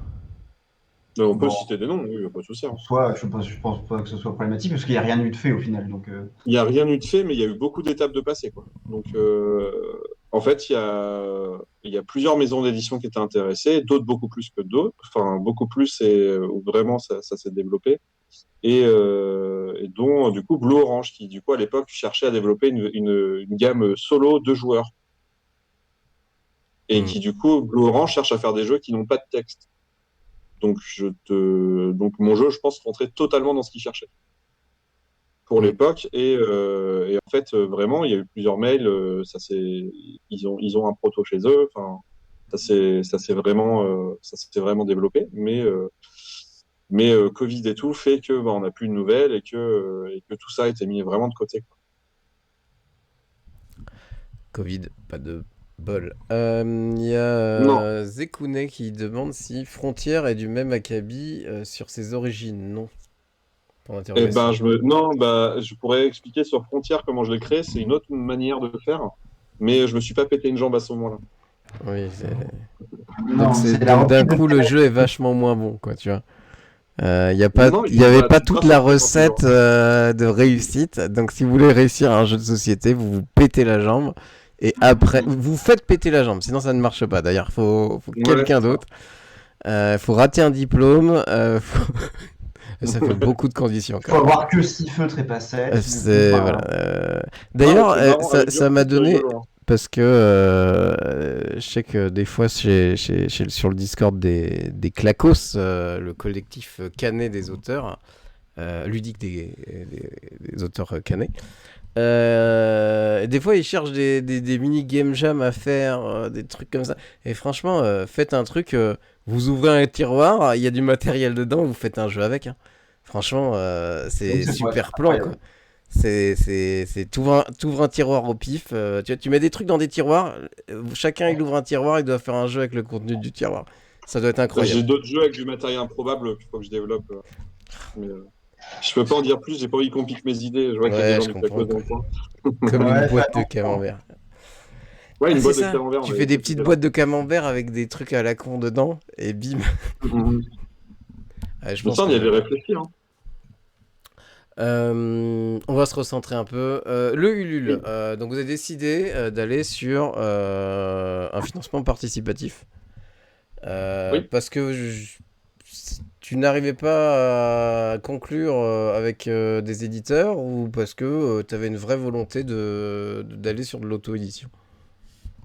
Bah, c'est un équilibre entre les deux. C'est plein de choses. C'est l'échec des développements des jeux avec les maisons d'édition. Donc, c'est un truc qui m'a un peu mis mal qui est mis de côté. Le fait d'avoir envie d'avoir un contrôle sur son jeu et le fait de faire aussi un jeu avec ses potes. Parce que avoir un projet avec Mathieu, c'est un truc où lui, ça le tentait, et moi aussi. Donc, on a un équilibre sur la manière de travailler et sur nos compétences. Et donc, Mhm. c'est vraiment le côté, genre, on a envie de réussir entre potes, on a envie de faire un truc qui nous ressemble. Et puis, on a aussi une éthique de travail qui fait qu'il y a des choses dans le monde du jeu qui nous dérangent et on a envie de les. Ça, on pourra en reparler, mais qu'on a envie aussi de faire à notre sauce, quitte à être plus petit ou quoi que ce soit. Donc, c'est vraiment avoir le plaisir du contrôle de notre produit et de ce qu'on fait, un truc qui nous ressemble vraiment, quoi. Je sais Tu veux pas si rajouter Mathieu, tu quelque veux en dire chose, plus, Mathieu? hein. Non, non, je suis complètement d'accord avec lui, parce que du coup, Good. effectivement, le moment où on a décidé de se lancer, c'était le moment où on sortait de festival, où clairement, il y a le côté, bah, enfin, le truc qu'on rabâche tout le temps quand on est en festival, quand les gens nous demandent d'où ça vient, c'est bah, on a des maisons d'édition qui parlent d'éditer les jeux d'Hippolyte. Nous, on l'aide parce qu'on est à côté et qu'on peut l'aider pour prototyper, pour tester son jeu, pour lui donner nos avis, mais on ne peut pas aller plus loin que ça parce que, bah, en fait, on n'est pas éditeur. Donc, fatalement, on ne peut pas aller plus loin. Et à chaque coup qu'on va en festival, ça se passe bien, les gens sont contents du jeu, ils demandent s'il est disponible, si un jour il sera édité, s'il sera disponible en boutique, et on leur dit que bah non, parce que pour l'instant, c'est pas faisable. Donc on est ressorti du festival de Mondeville de l'année dernière, justement pour revenir sur le côté, on a un passif avec, on sort du festival de Mondeville et je lui dis, mais du coup, tu vas te faire éditer ou pas? Et il me dit, pour l'instant, non, j'ai pas de nouvelles, je sais pas où ça va aller. Je fais, mais fais-le tout seul, en fait, laisse tomber. Il y a des gens qui le font tout seul et ça fonctionne, donc au pire, lance-toi. Et il me fait, non, je ne pense pas le faire tout seul. Moi, je fais des jeux et puis c'est bien pour le moment. Et je lui dis, bah écoute, vas-y, on fait ça ensemble. On se lance et puis on voit où ça nous mène, quoi. Donc, non, effectivement, c'est la même chose qu'Hippolyte. C'est plein d'aspects positifs sur le financement participatif. C'est permettre aux gens qui nous soutiennent depuis le début, qui ont déjà vu Hippolyte il y a 10 ans, de venir aider à ce que le projet voit le jour. C'est se passer de quelqu'un qui chaperonnerait tout le projet sans qu'on ait de décision à prendre sur la création. C'est plein d'aspects positifs qui sont non négligeables, le financement participatif. D'ailleurs, je vous en parlais en off tout à l'heure, mais c'est très couillu, comme je vous l'ai dit, de faire du financement participatif quand on n'est pas ultra présent sur les réseaux. C'est-à-dire que vous avez construit votre public en festival essentiellement. Sur le terrain, ouais. Sur le terrain, et c'est la preuve aussi que ça marche parce que vous avez quasiment plus de gens qui sont sur le financement que sur vos réseaux. Donc c'est qu'une belle marque de réussite là-dessus, et ça se ressent en festival de toute manière. Clairement, vos tables elles sont complètement pleines tout le temps, les gens reviennent, c'est assez impressionnant. Surtout c'est rapide. Oui, Vas-y. et pour te dire, là, j'étais à un festival à Lyon, donc public que je connais pas, et c'est pareil, hein, les gens, ils viennent, ça ne s'arrête pas, quoi. Et ce que de ce que tu me disais, c'est qu'il y a quelqu'un qui a vu justement les vidéos qu'on voit passer dans le fond. Il y a une vidéo qui a été faite par Vincent et Mister Lou, donc une chaîne YouTube enfin, le tech de Vincent et Mister Lou, qui est une chaîne YouTube qui parle de jeux de société, qu'on remercie beaucoup, franchement. Et ils ont fait une vidéo, et il y a quelqu'un qui a acheté le jeu sans jouer au jeu et qui a vu la vidéo de Vincent et Mister Lou, et du coup qui est allé le tester avec Hippolyte Agivore. Ce que je trouve incroyable. Le mec l'a acheté avant de venir tester. C'est quand même une marque de confiance assez impressionnante. Non, moi ce que je vois, c'est qu'il n'y a pas de... parce que je traîne beaucoup à côté de vous quand je suis en festival. Je traîne beaucoup avec ceux qui font des protos, tout ça. Et je vois très peu de gens qui ont l'air déçus. Voilà, ça crée une bonne ambiance. On l'a vu ce midi aussi. C'est assez. Il y a des moments où tu réfléchis, il y a des moments où tu rigoles. Voilà. T'as pris la carte, on a vu celle d'en dessous, t'es obligé de jouer alors que tu t'es trompé. Non, franchement, très très cool là-dessus. On passe de bons moments. Après, Vas-y. je voulais rajouter, mais on essaye vraiment. Enfin, je pense que moi, par exemple, je suis du terrain, je suis quelqu'un de. Je suis issu d'animation, je suis dans le monde du jeu, dans la création de festivals depuis longtemps. Enfin, je traîne sur les festivals et l'organisation sur Caen depuis longtemps. Donc, on connaît le public, on a aussi une aisance à faire animer nos jeux, à attirer le public. Et je pense qu'on a un jeu qui se prête beaucoup aussi en festival. C'est rapide, efficace. On ne prend pas les gens pour 2 heures. Et je pense vraiment qu'il y a de ça qui fait que ça réussit, c'est qu'on touche beaucoup de gens en festival. C'est-à-dire que 10-15 minutes, on peut prendre plein de monde, quoi. Et je pense vraiment qu'on a une ambiance et on a une équipe derrière, et je remercie ceux qui sont avec nous. On fait vraiment en sorte que les gens se sentent bien, quoi. Donc, tout ça pour revenir sur un fait. Si vous voulez continuer à faire aider au développement de vos jeux, des jeux de Sofa Edition et de Mycelium, il faut partager leur contenu, partager le Ulule. Donc, hop là. Je vous remets dans le chat pour ceux qui ne seraient pas abonnés, qui ne suivraient pas sur Facebook et Instagram Sofa Edition. N'hésitez pas à augmenter leur compteur de followers. Et si vous voulez participer à ce Ulule, il y a Devontar qui a partagé le lien du financement participatif. Le Et on a Ulule, besoin de vous, surtout. tu as dit quoi? Et on a besoin de vous, surtout. Oui. Ouais. Mais, vous savez, on est, comme on le voit à l'écran, on est à l'heure actuelle à 78%. On va se recentrer un peu sur le Ulule. Vous proposez quoi jusqu'à quand? Et après le premier palier, qu'est-ce qui va se passer? Est-ce qu'il y a d'autres choses? Hippolyte, Mathieu. Vas-y, Mathieu. Alors déjà, du coup, Maxime, de rien pour le test ce midi, c'était un plaisir. Et pour le financement participatif, en gros, l'idée, c'est, on avait deux idées à la base quand on a commencé à réfléchir au financement participatif. Pardon, c'était soit faire plusieurs options de financement, donc les gens décident de ce qu'ils achètent en fonction de ce qu'ils veulent. Donc c'est soit je prends le jeu seulement, soit le jeu avec un goodie, soit le jeu avec la figurine, etc. Soit on prend le problème à l'envers, et Hippolyte m'avait proposé ça en regardant d'autres de ce qui se faisait un petit peu ailleurs sur les financements participatifs, c'était on prend la boîte de jeu, on fait en sorte qu'elle soit pareille pour tout le monde, et en fonction de comment, jusqu'où on va tous ensemble, on va débloquer de nouvelles choses dans les boîtes. Les stretch C'est ce goals. qu'on a. Exactement. Donc les paliers, et c'est ce qu'on a décidé enfin c'est ce sur quoi on a décidé de s'orienter au final.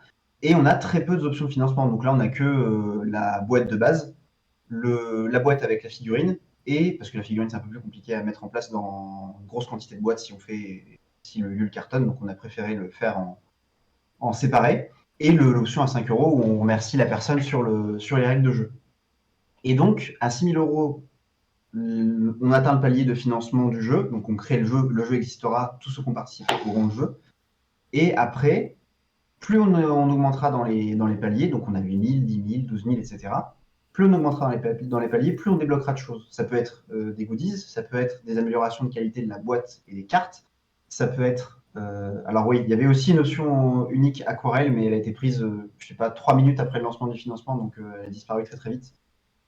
Et ça peut être, du coup, les paliers, ça peut aussi être potentiellement, on ne sait pas, un nouveau mode solo, peut-être, ou d'autres trucs incroyables comme la création de musique originale pour chacun des peuples. On ne sait pas, on ne sait pas, on ne sait pas.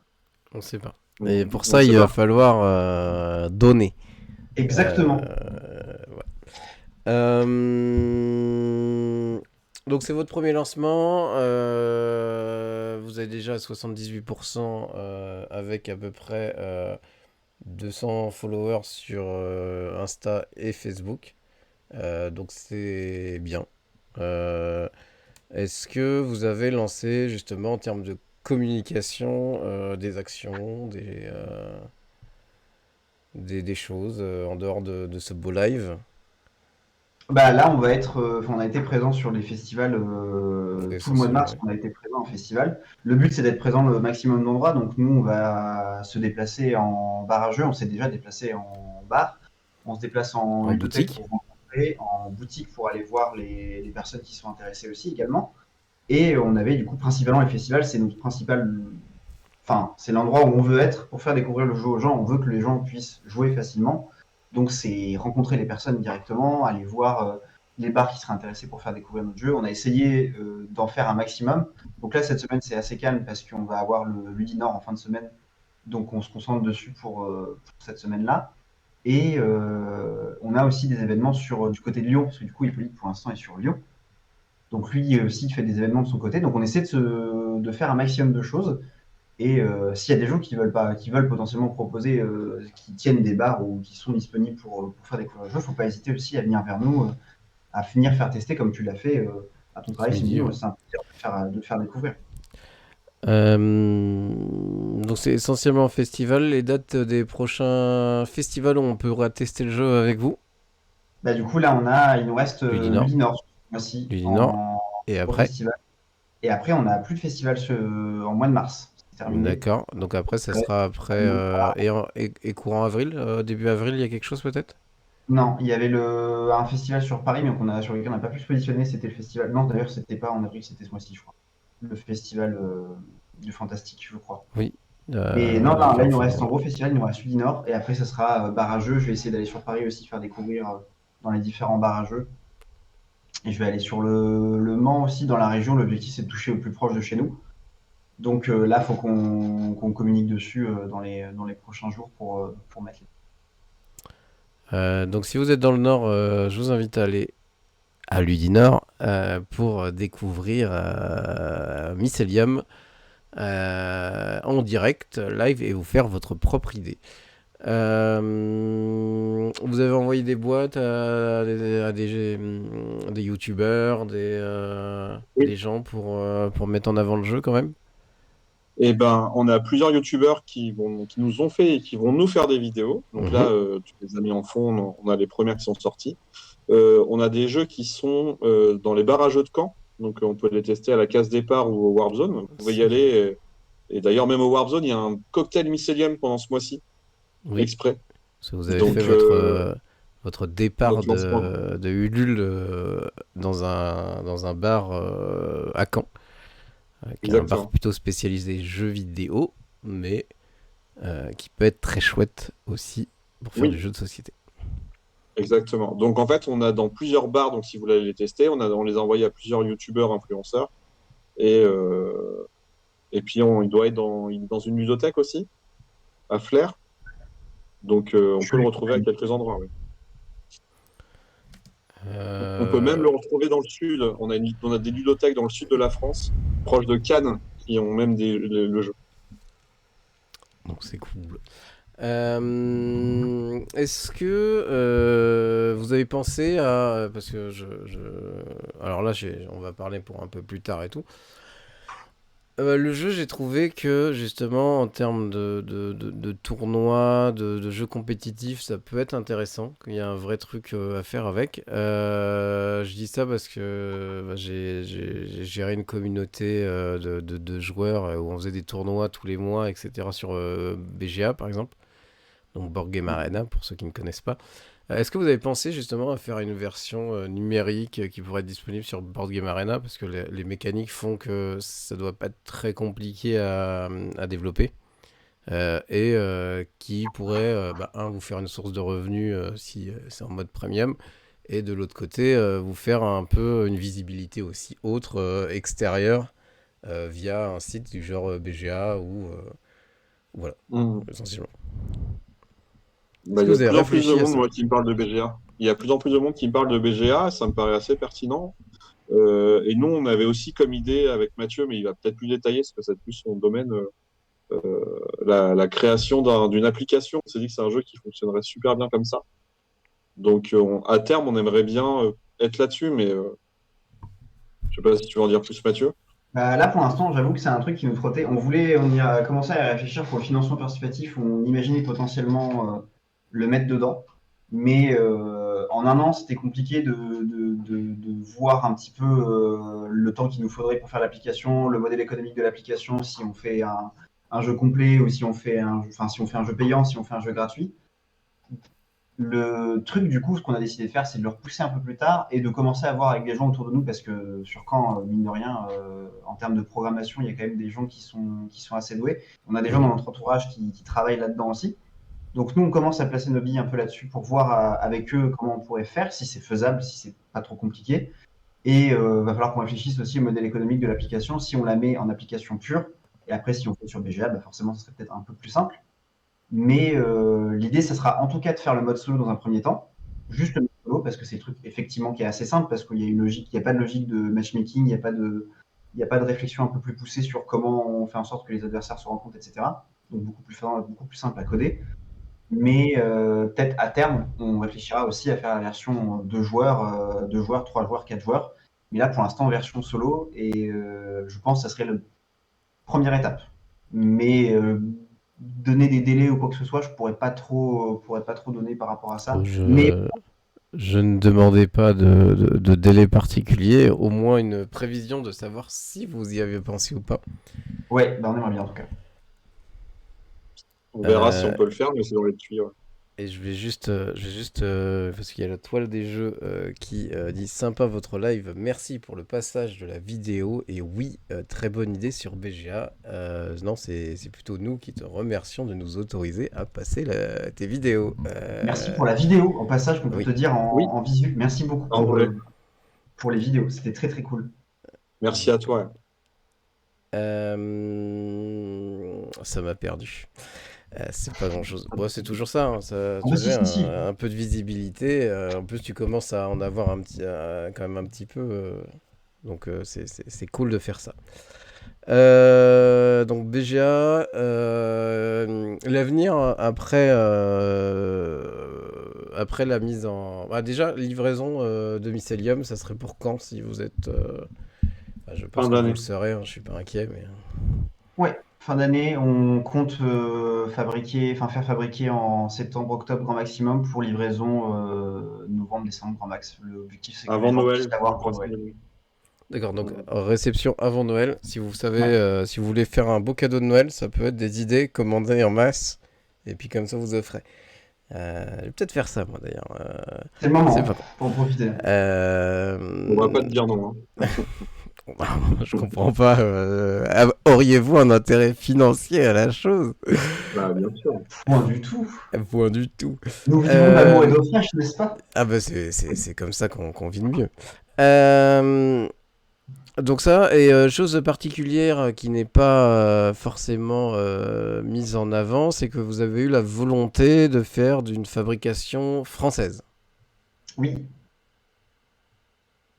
effectivement, on va faire une fabrication complètement française, donc le plus proche de chez nous, dépendamment de comment on réussit le Ulule. L'objectif, c'est faire le maximum de choses pour que ça limite notre impact sur l'environnement, parce que bon, de toute manière, on fera des jeux parce que on veut faire des jeux, mais on aimerait bien que ça évite, qu'on évite de faire genre de la pollution à outre mesure et faire en sorte qu'on puisse livrer le jeu le plus responsablement en termes écologiques possible. Donc c'est un choix quand même assez particulier, surtout pour un premier projet, dans le sens où bah, ça fait naturellement moins de marge, ça doit être beaucoup plus cher à produire, donc c'est quand même un risque que vous prenez. Donc moi, pas de problème avec ça. Mais est-ce que ça vous, à l'heure actuelle, est-ce que c'est une problématique en termes justement de coûts de fabrication? Euh, est-ce que vous êtes renseigné sur justement si vous faisiez en Europe ou en Chine, comme beaucoup, la différence de revenus que vous pourriez avoir, est-ce que vous l'avez calculé ou non? Ah, je crois que tu connais déjà la Euh, réponse, mais j'ai essayé plus de te la dire. le prix est beaucoup plus bas. Ça, y a pas à le dire, hein. C'est, c'est, c'est pour ça que tout le monde va faire ça en Pologne ou en Chine. Mais nous, vraiment, pour le coup, je pense que vu qu'on fait ça à petite échelle aussi, on peut convaincre le public grâce à ça en disant bah, acheter responsable permet d'acheter plus cher. C'est des choses qu'on voit aussi dans. Mais du coup, local et vraiment ce côté circuit court, c'est des choses où je pense que les gens commencent à être habitués à ça. Et ça peut être aussi un argument de vente de notre côté. Je pense qu'il y a un public qui est prêt à se dire bah ouais, mon jeu, je vais le payer peut-être 10-15% plus cher que le prix du marché parce que le marché, du coup, tout est fait, comme on dit, en grande distribution en Chine. Et du coup, je pense vraiment qu'on peut avoir un public là-dessus. Bah, surtout que Mais ouais, oui, sinon, c'est effectivement. c'est vraiment moins cher de faire à l'étranger. Ça, y a pas de quoi. Mais on se passe clairement de. Enfin, il y a aussi le côté où là, on fait un petit tirage, c'est notre premier tirage. L'objectif, ça va être de faire en sorte de livrer, d'essayer de le livrer nous-mêmes. Sur le Ulule, ça va être nous qui vont donner les jeux. On va essayer de faire des précommandes durant l'été pour faire en sorte d'augmenter le nombre de boîtes qu'on fait pour Noël et les livrer nous-mêmes. L'objectif, ça va être de tout faire un petit peu à la main dans un premier temps pour permettre cette volonté de faire français et de faire de la fabrication française. C'est qu'effectivement, ça coûte plus cher, mais on va essayer de contrebalancer ça en faisant au plus proche des gens directement, en essayant de se passer potentiellement de distribution directement, même si ça nous enlève ce côté visibilité que peut avoir une boutique, ça nous permet, nous, d'être plus en accord avec ce qu'on veut faire et d'être en accord avec notre temps, en fait, parce que il faut quand même réfléchir à ça. C'est que quand on rentre dans une boutique et qu'on voit que des jeux qui sont fabriqués en Chine, c'est quand même une question qu'il faut se poser de est-ce qu'on veut réussir au prix de on fait comme tout le monde et on laisse tomber ça, enfin, on laisse tomber notre volonté de faire français, ou est-ce qu'on accepte le fait de moins faire de marge et de prendre plus de temps pour faire le travail qui est de la distribution, qui est l'envoi des colis, etc. La toile des jeux qui dit oui, fabrication française, c'est top, bravo pour cette belle initiative. Merci Moi, à toi. Merci beaucoup. je trouve ça très intéressant aussi et il y a plein d'éditeurs qui réfléchissent. Voilà, bien sûr, ils sont plutôt à l'heure actuelle à produire en Europe, ce qui est déjà bien.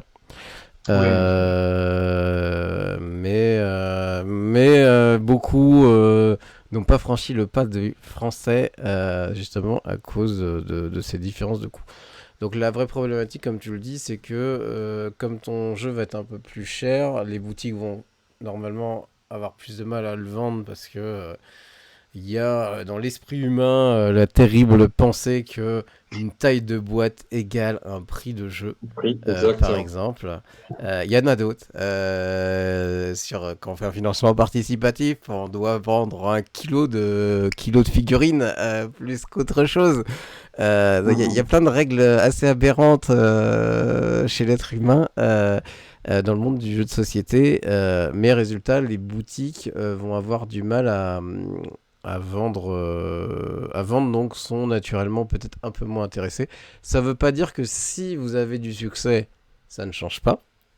C'est-à-dire que si le jeu a un très bon, est très bien reçu, au bout d'un moment, les boutiques vont dire moi aussi je le veux parce qu'en fait je vais arriver à le vendre facilement, même si je me fais pas une grosse marge. Voilà.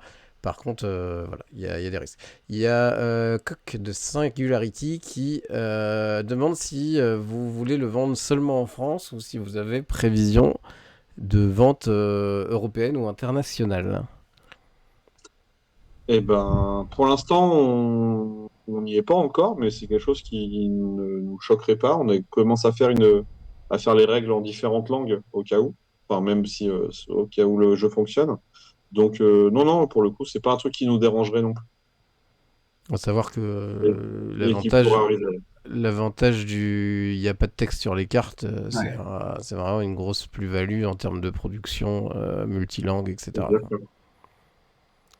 Je me permets aussi, j'ai vu Et la, le la toile Canada. la toile des jeux qui avait dit tout à l'heure si on pensait faire des festivals dans le sud. Ça, c'est plus Hippolyte qui pourra peut-être répondre à ça. Toi, Oui, tu m'as dit que tu commençais j'ai noté la à caler question, mais je l'ai sauté. Désolé, on a trop parlé. Donc Hippolyte, un festival dans le sud de Alors qu'est-ce prévu? qu'on appelle le sud? Parce que là, je suis à Lyon. Pour moi, c'est le sud en habitant Normandie. Mais non, pour l'instant, là, on n'en a pas de prévu. J'ai fait un festival à Givors, à côté de Lyon, ce week-end. Et là, je suis en train de rencontrer un peu les gens du monde ludique de la région. Donc là, je suis en train de voir. Il y a des choses qui peuvent se faire. Il y a des choses qui peuvent se faire. Donc là, je suis en train de chercher des contacts. Je suis en train de voir ce qui est possible. Ce qui est possible aussi avec mon emploi du temps parce que je travaille aussi à côté. Et, mais en tout cas, moi, je suis dans le monde du jeu. Il y a Mycelium est très actif du côté de Lyon, quoi. Du côté des Rives de Gier, en tout cas. Il demande au niveau d'Avignon, par exemple. Il n'y a rien de prévu encore de mon côté, Et il dit qu'il y mais a un truc les à voir. 8 et 9 avril de prévu à Avignon, si vous arrivez à être Eh ben, disponible. 8 et 9 avril, on sera dans des bars à Lyon. On a Mmh. prévu, on a un bar qui s'appelle l'Athénium à Lyon qui nous accueille pendant 2 jours pour faire découvrir le jeu. Donc, dommage. Après, Mais tu peux merci beaucoup ramener, d'apprendre. tu peux ramener ton proto et le faire Tu veux tester mon en proto, festival à pas de- Avignon. Je pense qu'ils t'en voudront pas, hein. Ah, bah, au contraire. Ah non, clairement pas. Et du coup, oui, Canada aussi, au final, pour revenir sur les Canada, c'est prévu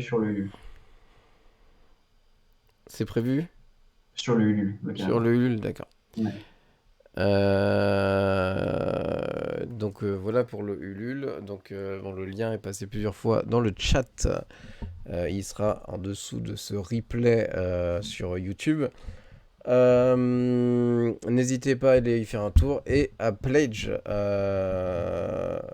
ce projet pour le soutenir ou parce que aussi le jeu vous plaît. Surtout parce que le jeu vous plaît en fait. C'est plutôt l'inverse. Maintenant la suite après Mycelium, qu'est-ce que c'est? Conquérir le Ah, monde. euh, pour ceux qui nous ont vus en festival, on a fait découvrir un peu mes autres protos. Mhm. Et on a un petit jeu avec des maisons. Je pense que tu l'as testé. J'ai testé en Qui de- 2019 en papier et tu vas- maintenant en En papier papier, mâché. Je en l'ai pas papier mâché. retesté, mais je vois très bien le proto qui est magnifique en Oui, état. qui est un jeu du coup d'ambiance avec des maisons hantées qui joue en 10 minutes, vraiment 10 minutes. Qui du coup on a comme tu dis on a des maisons hantées en papier mâché fait par Shanek, un artiste canet qui est incroyable, il a fait un truc magnifique et du coup ouais ça va être un petit jeu qui joue de 3 à 10 joueurs où une personne essaye de vendre les maisons de sa rue, de toute la rue, mais il n'y arrive pas parce qu'il paraîtrait qu'une des maisons serait tentée, donc il n'arrive pas à les vendre et nous du coup on va enquêter dans les maisons, essayer de comprendre ce qui se passe et après faire une mise aux enchères des maisons pour les acheter. Ça marche super bien. C'est un vrai jeu d'ambiance, de déconne où il y a du bruit partout. Et Alors, je suis pas fan de jeux d'enchères. Quand je l'avais testé, bon, il a évolué depuis, hein, mais j'étais assez surpris c'est pas que de l'enchère, il y a vraiment une espèce de prise de risque, etc. Non, c'est très intéressant, assez cool eh comme ben, principe. c'est comme Étonnant. tous nos jeux, en fait, on essaye d'avoir des choses. Je me dis pas inventer des nouvelles mécaniques, mais à ma sauce, c'est Oui. vraiment. J'aime bien quand c'est malin, c'est fin et qu'il y a très peu de règles et qu'au final, avec des choses que tout le monde pense acquis, on peut vraiment avoir des nouvelles sensations. Et je pense vraiment que ce jeu-là, il fait aussi la même chose, quoi. Non, franchement, un plaisir de découvrir tes prototypes sur les festivals.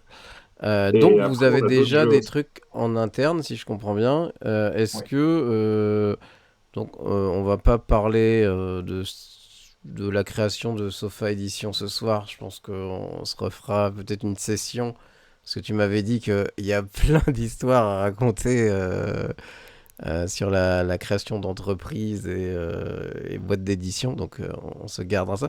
Mais en gros, votre vision en tant que Sofa Edition.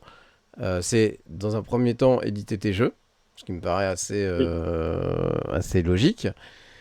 Est-ce que tu as une deuxième. Est-ce que tu donnes la possibilité justement à l'édition d'autres jeux ou pas? Ah bah complètement. C'est-à-dire que on part du principe qu'on veut. Enfin, à la base, c'est pour se faire plaisir, donc ça nous rassure d'avoir 2, 3, 4 jeux qu'on maîtrise. Mais imaginons que ça fonctionne. On ne part pas du principe que tous mes jeux seront bons, mes prochaines créations. Qu'il y a un moment où, si on veut vraiment faire un jeu qui fonctionne, peut-être qu'il va falloir aller vers d'autres personnes et du coup ne pas avoir peur de ça en fait. Donc non, au contraire, on va pas se fermer pour l'instant, enfin, on va pas se fermer à d'autres auteurs, mais pour l'instant, c'est vrai que ça nous rassure et de se dire que là, on a un contrôle sur les premiers jeux. On n'est pas encore assez gros, je pense, pour aller chercher des jeux d'autres auteurs. Mais c'est un truc qu'on aimerait bien. On a vu des protos qui Ouais, nous plaisent beaucoup. On a des choses et le but, c'est pas, oui, c'est même financièrement, c'est plus rassurant. Il y a moins de risques Ouais. à éditer un de tes jeux, vu que en fait, c'est le risque d'auteur, on va dire, dans l'histoire, tu le prends aussi, mais tu ne le reverses pas directement. Donc, je pense que pour les premières éditions, c'est quand même assez logique d'éditer tes Mhm. jeux, quoi. Ça me paraît oui. sain. Je veux dire. Et puis Ah, surtout quand c'est, ils marchent, enfin, on sait que c'est de la marché et on les a mm, testés en festival. ça fait des années, ouais. Ouais, les gens Oui. les essaient depuis longtemps, hein. Et puis les retours qu'on a sont toujours très très bons, mis à part sur le côté purement mise en forme, mais ça après c'est les goûts de chacun. Mais effectivement, les jeux sont bons en soi. On n'a pas de retour très négatif sur les mécaniques, même effectivement le jeu avec les maisons, il fonctionne très très bien en festival. Mm. Même nos autres jeux fonctionnent très bien, mais du coup, c'est des jeux plus gros joueurs, donc plus dur à éditer. Pour l'instant, on n'a pas encore les épaules pour les faire. Mais, euh, mais j'ai encore plein d'autres idées et ça me donne encore en plus envie de créer. Et non, je pense qu'on peut sortir des beaux jeux pour l'instant. On a vraiment des très bonnes idées à développer, quoi. Ça fait plaisir à entendre. On a hâte de découvrir tout ça. Est-ce qu'il y a un sujet que vous voulez aborder pour cette fin de soirée en particulier, Mathieu? Bah écoute, j'ai pas spécialement d'idées plus que ça. On a abordé un peu tout ce que nous on voulait aborder vis-à-vis de Ulule, de comment on voulait fabriquer en France ce genre de choses. Donc, moi, ça me paraît pas mal. Hein. Hippolyte. Toi, si t'as- À moins que je sais pas, le chat ait des questions, des choses N'hésitez qui. pas. Mais, de quoi? Donc Oui. chat, si tu as des questions, n'hésite pas à te signaler. Je tiens à vous rappeler, n'oubliez pas pour soutenir que ce soit l'émission, donc c'est tous les mardis à 21h. N'hésitez pas à follow la chaîne. C'est pas la peine de vous abonner. Je préfère que vous alliez vous acheter des jeux ou que vous alliez pledger Mycelium avec votre argent que de le dépenser ici. Un follow, c'est gratuit et ça ne fait pas de mal. Et surtout, d'aller follow nos amis de Sofa Edition. Je remets leur réseau Facebook et Instagram. Si vous avez des projets à me proposer ou vous voulez participer, des fois je fais un peu de jeux vidéo et tout sur mon Discord, n'hésitez pas à venir. Je m'en sers essentiellement pour l'émission à l'heure actuelle, mais s'il y a du monde qui est motivé pour faire des choses, des Among Us, des trucs comme ça, n'hésitez pas. Si vous voulez me soutenir aussi, n'hésitez pas à me suivre sur Instagram ou sur Facebook. Plus actif sur Instagram que Facebook, donc n'hésitez pas. Et bien sûr, pour tout ce qui est replay, vous pouvez me retrouver sur YouTube. Fier de vous, les bébous. Merci. Lina. Donc, vous pouvez aussi aller suivre la toile des jeux et je lui dis merci d'avoir accepté qu'on utilise sa vidéo pendant le live. C'est très gentil à lui. Vous pouvez le trouver sur YouTube, sur Instagram. Merci aussi qui ne sont pas présents mais à la ludothèque de Vincent et Mister Lou d'avoir été là. Merci à Sofa Edition, donc Hippolyte et Mathieu. Une rencontre très très cool. On s'amuse bien sur les festivals quand on se croise. Je pense qu'on arrivera à faire d'autres choses ensemble en live. Peut-être en parlant un peu plus de l'idée derrière Sofa Edition. Merci à tous ceux qui étaient là présents ce soir dans le chat. C'était vraiment très cool. Vous étiez dynamique et ça a fait plaisir. Et merci à tous les follow. La semaine prochaine, je reçois Scott de Singularity qui était tout à l'heure dans le chat. On parlera du développement de Singularity et des évolutions qu'il y a eu depuis quelques mois.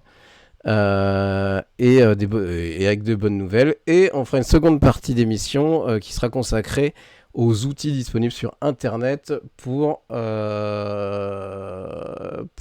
tout ce qui est création de cartes, utilisation de Tabletop Simulator, etc. Donc des petits tips pour les gens qui sont plutôt orientés auteurs. Donc n'hésitez pas à venir voir l'émission de la semaine prochaine qui est plus destinée aux gens qui aiment créer des choses sur Internet ou qui veulent essayer de potentiellement mettre leur jeu à disposition online pour faire des tests de proto à distance, etc. Ou pendant une campagne de financement participatif, potentiellement de mettre à disposition le jeu pour que les gens puissent tester. Donc n'hésitez pas et on se retrouve dans 2 semaines avec Subverti qui lance bientôt son Kickstarter, son Ulule aussi je crois, sur Biomos qui est son 4e jeu. Donc voilà. Donc n'hésitez pas pour ne rien rater à me follow un peu partout. Merci à vous. Merci du soutien que vous apportez à Sofa Edition et je vous dis à très bientôt. Merci à toi. Ciao, ciao. Salut, merci beaucoup.